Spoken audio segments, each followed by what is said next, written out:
د هغه ورونو دپاره چې هغوی نسوار کوي او یا سګرټ کوي او یا نورې نشې تماشې کوي،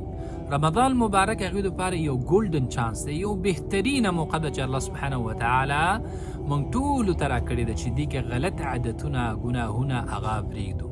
یقینا چې دا اسانه فیصله نه ده، ځکه یو انسان چې ډیر عمر هغه یو نشه کړي او هغه به یې پرېږدي نو هغې ته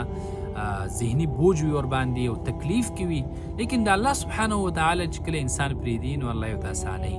د الله د رضا دپاره د جنت الفردوس دپاره دا ډېر لوی نعمتونه دي او ډېر عظیم نعمتونه دي، نو د هغې دپاره قرباني هغه ورکول پکار دي او د خپل صحت دپاره دا ټول شیونه چې دی هغه صحت ته هم ضرر رسوي او انسان سره که د ژوند ملګری وي نو هغې ته هم ضرر دی،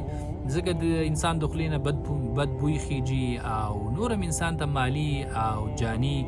او دغه رنګې د الله د نافرمانی سبب هم دی. نو په رمضان مبارک کې به موږ ټول دا عهد کوو، یو کلک عزم به کوو چې کوم بد عادتونه دي په موږ کې موږ به دا پرېږدو، ځکه دا یو مبارکه میاشت ده. انسان پکې د ورځې روژې، د شپې پکې الله ته ولاړې قیام اللیل کوي، تراویح کوي،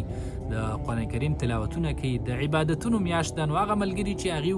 د غلطو ملګرو سره ملګرتیا ده، غلط مجلسونه دي او په رمضان مبارک کې یقینا چې د هغوی نه به جدا کېږي او الله ته به هغه نږدې کېږي. نو باید موږ ځان سره دا عزم وکړو چې د روژې نه بعد به هم موږ دا عادتونه پرېږدو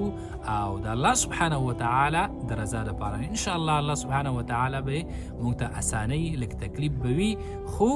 د الله رضا د هر یو شي نه لویه ده.